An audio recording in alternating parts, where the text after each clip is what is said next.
We'll check with them. Naku, We don't malaking have gulo yan, ha? the correct, we don't Minamadali have ninyo the, kami, pagkatapos wala naman palang perang pag-uusapan. Madam Chair, they're also still discussing the access modalities for the fund. Never mind the access, is there a fund? Yes, Madam Chair.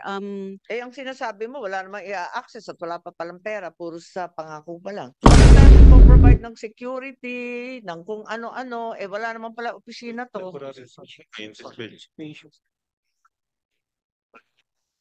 Eh bakit may premises? Ma'am, ibig sabihin itong premises dito sa Madam paragraph Chair. 1, Article 5. Madam Chair, Yes po. if you would please. So there's already a law here. Pero parang everybody here doesn't know what's going on. I mean, nag-review ho ba tayo? I mean, when we came over, I don't this law, it's already a law. It's been here for a while. So, napasa na yan kaagad. Since then, we have had a number of things occurring, and that is the ICJ advisory opinion on the obligation of states as well as the COP28, diba? Yung COP28. So, right now, with the previous treaty, what occurred was that the board and its property are considered immune from legal processes, and their property is also protected and exempted from financial restrictions. The premises are also free of charge, and the board as well will be exempt from obligations to pay taxes as well. Their purchases and non-nationals will be respected as all other representatives of international organizations are recognized here in the Philippines. In the meantime, the board has the authority to establish procedures as well with regard to disputes on contracts and private legal matters, as well as disputes of board officials. So let's talk first about the loss and damage fund itself so that we can be updated with the latest developments. Kasi may mga nangyari na mula nung nakaraang taon at lalo na nitong nakaraang 6 na buwan. So to date, what's the total amount of pledges to the loss and damage fund? According to the website, it's 788.8 million as of June 30. Nadagdagan na ba yung 788 na yan? 788.8 million? Madam Chair, Yes. can we refer this to the Department of Environment, the DNR, for Are they aware of this number? Yes, Yusek, please. Thank you, Madam Chair. So far, Madam Chair, there is no additional pledges that were made. So to the tama loss pa and rin yung damage. 788.8. Yes, Madam Chair. Okay, as we know, pledges are quick to obtain, but how much has actually been transferred to the account of the LDF?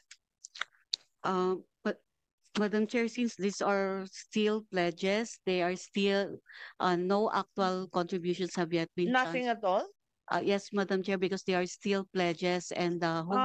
I don't think so. I have a number here somewhere.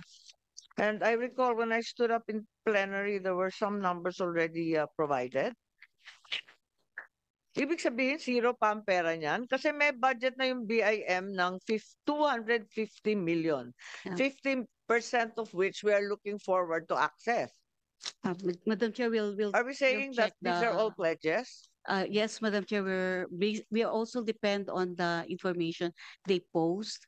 So what we know is that they are still pledges, and but we'll Alam check, mo, nung Madam Chair. pinagtanggol ko to sa plenary, ang sabi may 10 million na to eh. Ngayon sinasabi nga na nadagdagan na 250 million na nga ang budget na ina-allocate. We'll check, Madam Chair. We Naku, don't malaking have gulo yan, ha? the correct. We don't Minamadali have ninyo kami, pagkatapos wala naman palang perang pag-uusapan. Madam Chair, they're also still discussing the access modalities for the fund. Never mind the access, is there a fund? Yes, Madam Chair. Eh, ang sinasabi mo, wala namang i-access at wala pa palang pera, puro sa pangako pa lang. Madam Chair, they're still although it's pledges, these are firm commitments po of countries, No, we of understand. countries. 778.8 is a magic number, of which I'd like to know how much has actually been transferred. Yeah, we'll check, Madam Chair, immediately. Yes, otherwise we have no basis for the urgency and the importance of this. Nung Abril na nakaraan, the LDF also came up with implementation modalities. So USECTE, ang pagkaalam ko, the procedures and guidelines were already discussed as to what projects we can actually apply for. Eto nga, nangangarag na tayo sa kaiimbestiga ng flood control. Eh, ano ba talaga ang kasama dyan sa Barbados implementation? Okay. Madam Chair, Kasi pinag-usapan na yan nung Abril. Opo. Madam Chair, to respond to your question, I was informed that about $321 million have actually been deposited already to the fund. Tama yun, kasi yung BIM, meron ng 250 million na binabudget. So certainly, they have more money than the 250. So okay, so 321 million na already actually in the account. Yes. And that's with the World Bank, di ba? Okay, yung Barbados implementation, may idea ba tayo kung anong mga projects can be included? Madam Chair, there are general classifications of projects that were included, those that pertain to displacement, relocation. Sorry, what was the first thing? There are projects that are deemed eligible for access are those that refer to climate-related emergencies. Those pertain to displacement, relocation, and Displacement. So it's human life and value. Yes, it's Madam not Chair. Actual infrastructure. There are also projects for climate resilient reconstruction, recovery, or rehabilitation that can be considered. Okay. Humanitarian actions taken after an extreme event, Okay. and even funding for actions that address slow onset events, Madam Chair. Slow onset. Yung mga El Nino na yun. Opo. Okay. So yun yung listahan mo. If you have any more information, please share. We're very, very keen to find out. For example, does the Philippines qualify as the rubric that's been established is that the BIM will be given to developing island nations and least developed countries. Wala tayo sa least developed, pero kasali ba tayo sa small island o puro Pacific Islanders lang yan, Mauritius at iba pa? Hindi po tayo kasama sa small island states, but Kaya nga Opo, but we could still be eligible, Madam Chair, because the board is mandated to formulate the resource allocation system, which will be based on the priorities and needs of developing countries. So pwede naman po pa rin papasok pa Since rin po ang they're going to be Philippines. headquartered here, nauna na ba tayo to take steps to avail of the funding? Dapat Yes, pasigasig tayo, unahan Apo. lang yan eh.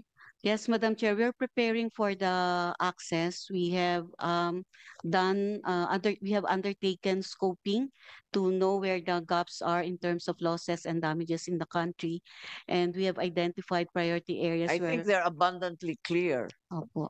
And then based on that po, we will be able to know already where the potential areas for project development. Ay, pero mag-apply na kayo, dalian na. Yes, Unahan Madam lang yan Chair, eh. we'll develop already proposals for this, and we're looking on the experience of the People Survival Fund and the Yes. NDRRMC Fund to strengthen the type of proposals that we will develop. You haven't Madam mentioned Chair. DPWH. Just kidding. Okay. Okay, let's go to the host country agreement proper. To be clear, the HCA will only be with the board, not the LDF itself. Yung board lang ang mag-headquarter dito, di ba? Maliwanag naman yon. So the money will actually be with the World Bank. So have you any idea right now where the LDF will be physically located?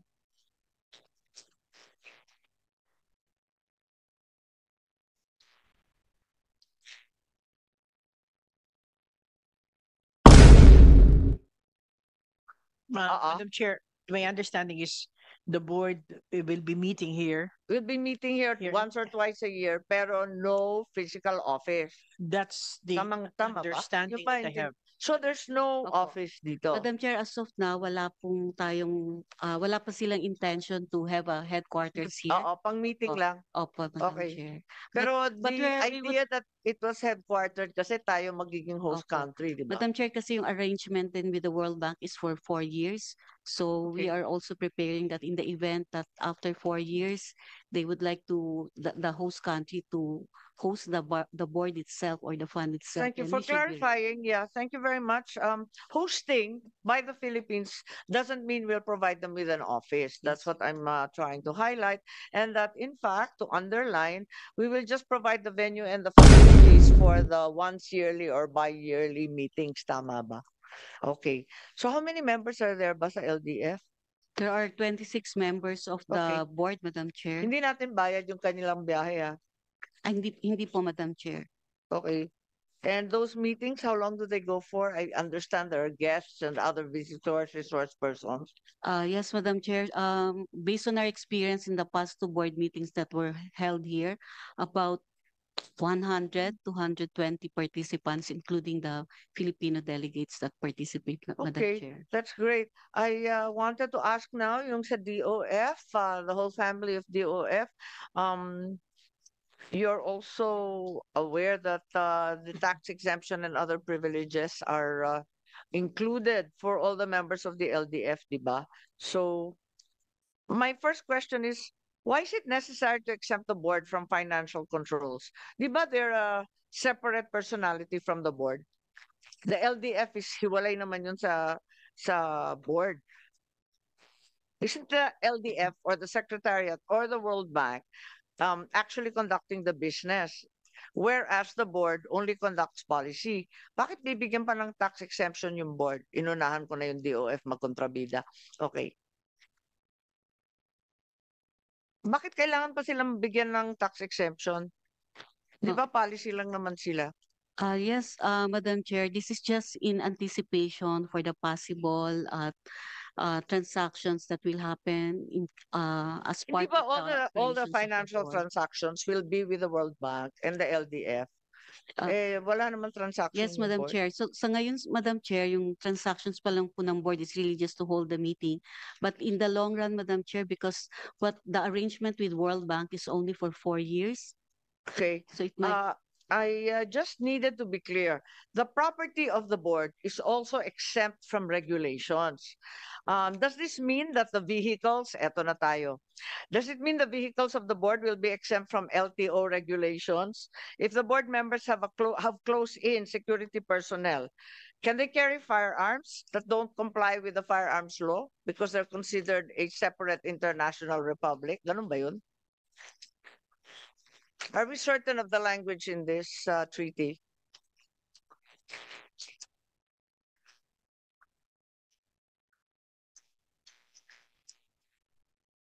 What's the general rule with regard to other international organizations?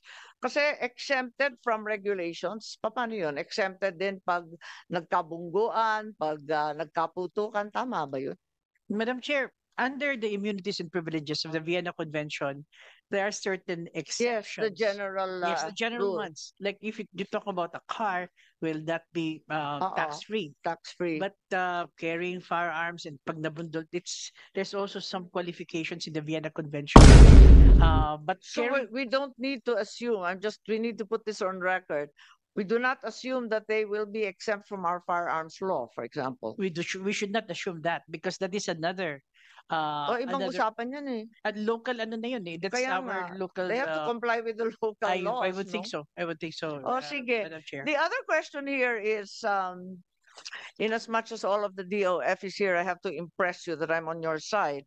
The board is expected but to hold substantial amounts of gold and currency in the Philippines. Why are they exempt also from these properties and assets on tax?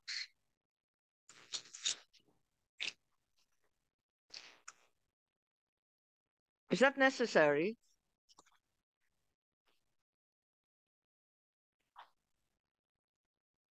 Parang hindi naman eh, di ba? Kasi yung pera nasa LDF at sa World Bank.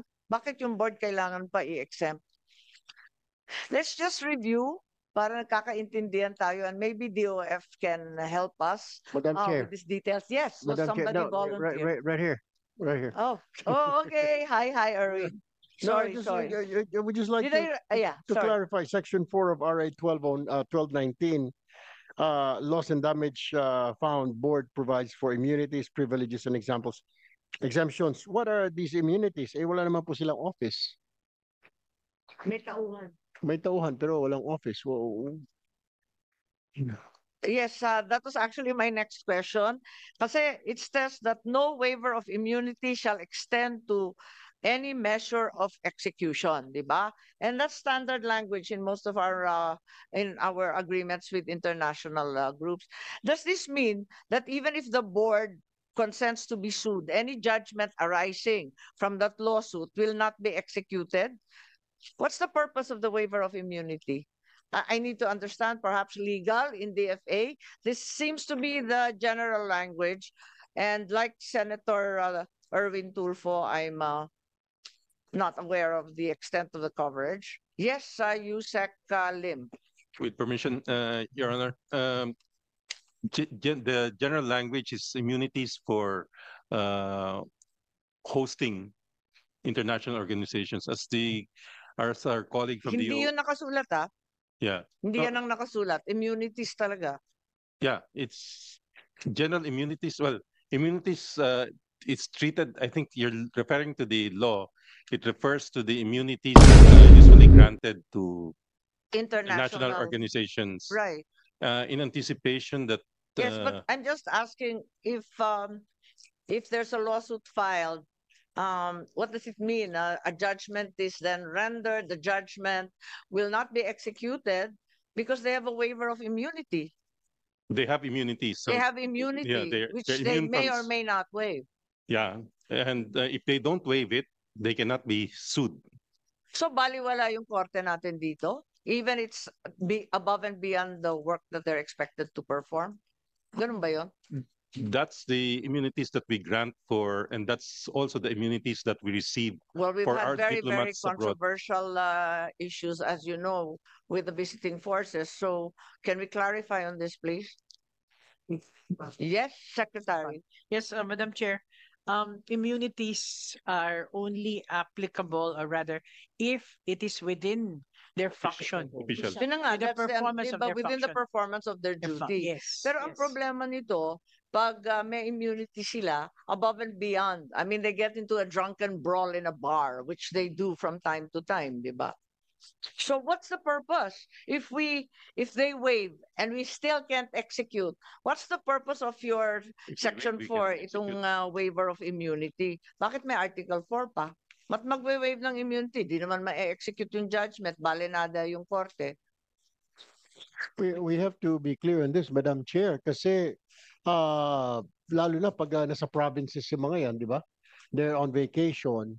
I mean, law enforcers might believe that they have like diplomatic immunity, etc., na exempted sila sa being arrested. Yeah, tama si Madam Chair. Pag na pumasok sa gulo, away, hindi pwedeng hulihin because they're members of the board. I mean, we have to clarify this, Madam Secretary, para once and for all, malinawan ang authorities natin, lahat tayo dito. Ma'am, can I Yes, answer? further upon Senator Tulfo's concern, does this provision apply to criminal cases? If the member of the board waives the immunity of one of its officials and observers, the person is convicted of a crime in a Filipino court. Mhm. Can Philippine authorities imprison that guy? Yeah. Or can that person use the last sentence of paragraph 1, article 4, and say, I have no waiver of immunity and it shall extend to any measure of execution? Ligtas na siya.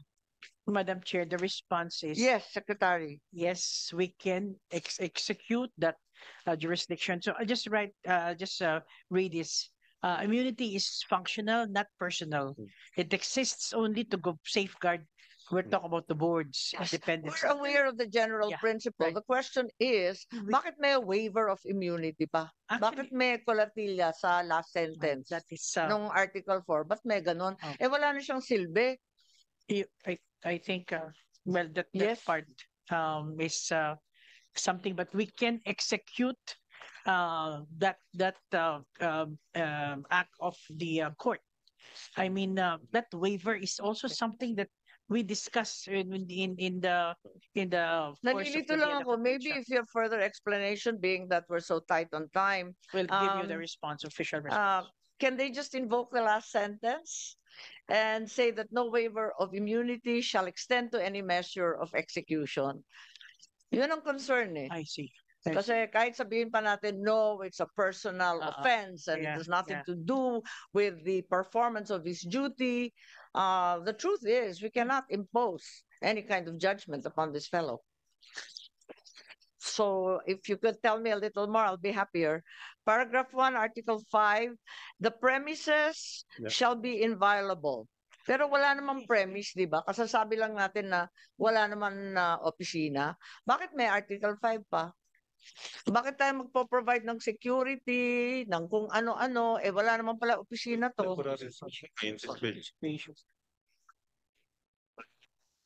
Eh bakit may premises? Ibig sabihin itong premises dito sa Madam paragraph Chair. 1, Article 5. Madam Chair, Yes po. if you would please. So there's already a law here. Pero parang everybody here doesn't know what's going on. I mean, nag-review ba tayo? I mean, when we came over, I don't this law, it's already a law. It's been here for a while. Ang dami nating tanong. I mean, naipasa pa, paano po ito nailusot na hindi natin masagot-sagot? Simple katanungan po, yung immunity na yan. How come?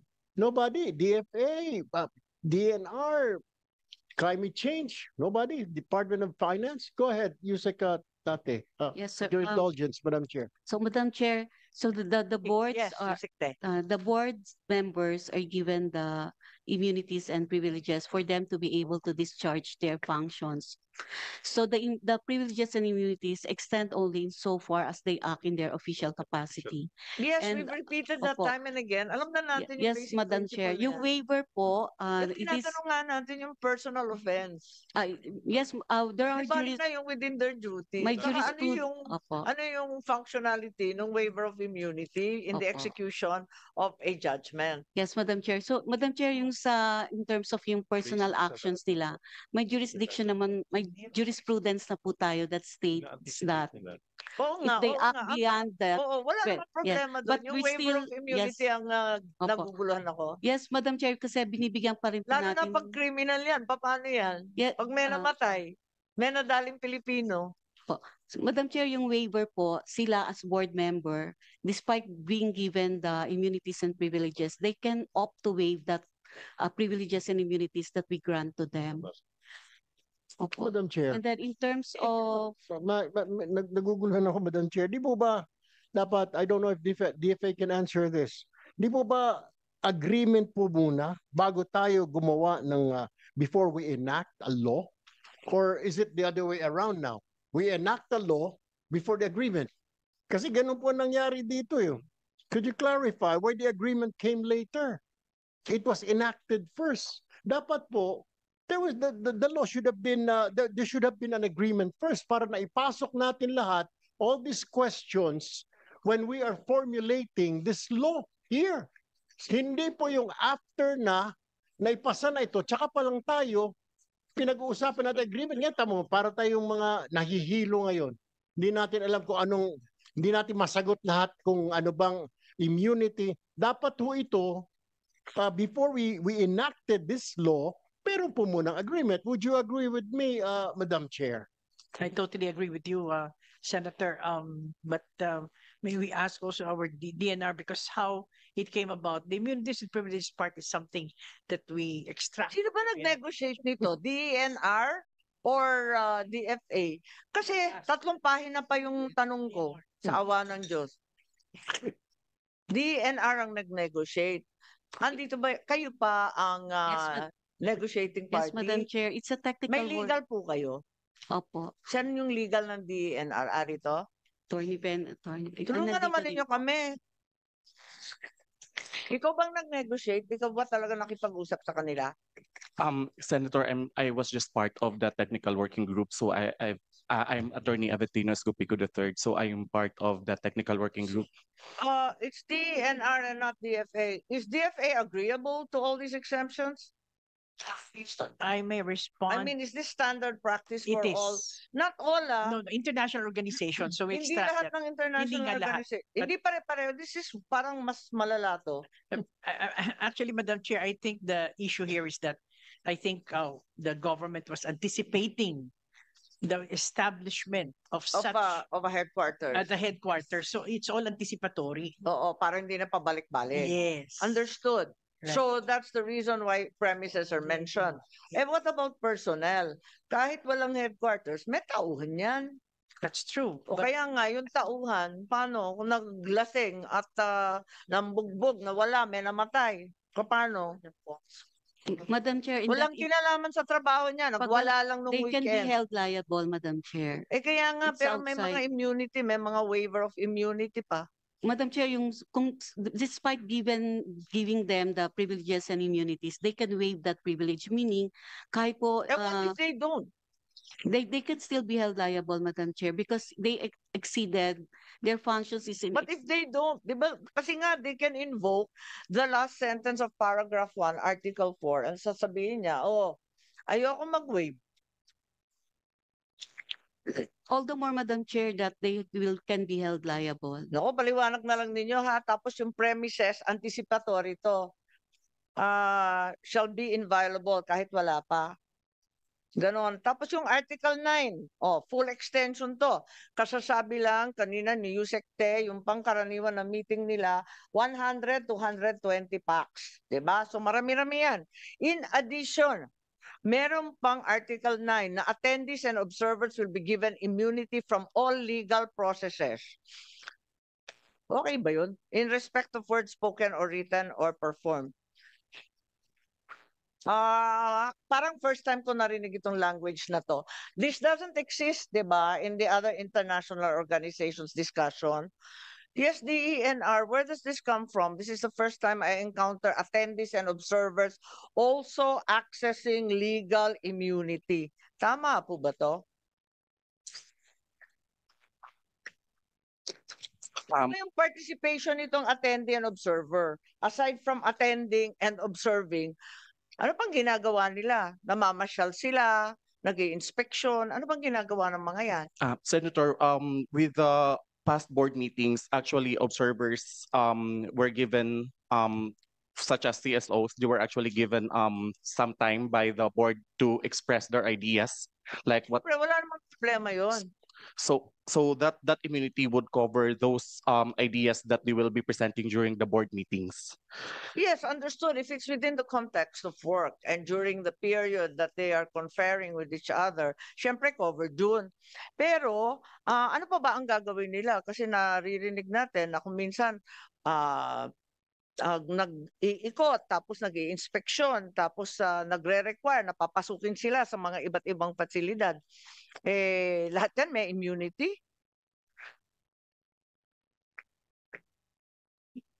Madam Chair, they have privileges and immunities insofar as they attend the board meeting, Madam Chair. Hindi yun ang nakasabi ha. Basta it's performed in their official capacity. Yes, Kung meron na silang tag doon na nakasabi doon, attendee or observer or guest o kung ano, meron na sila. Sasabihin nila lahat ng ginawa nila pasok doon. Madam Senator, Madam Chair, I think Pasensya, praning ako by nature. I think, Madam Senator, if we are going to explain that it should be in relation to the board meeting, so they are attending in their official capacity as participant to the board meeting. But we're aware that some of these meetings have been fairly violent. And that there have been break-ins, very, very rowdy protests, and the participants themselves have from time to time been extremely passionate in expressing their views, such that some untoward incidents have occurred.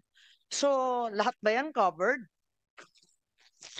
Kasi di ba maraming gulo, nagkakaprotesta.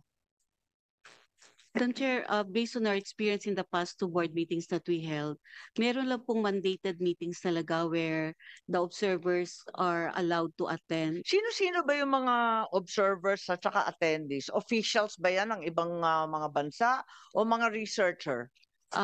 Yung mga researchers po nasa classification sila ng experts because there are some discussions where experts advisory are needed.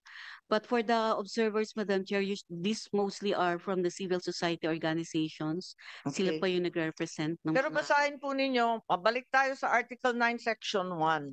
The immunity shall continue even after the termination of their business.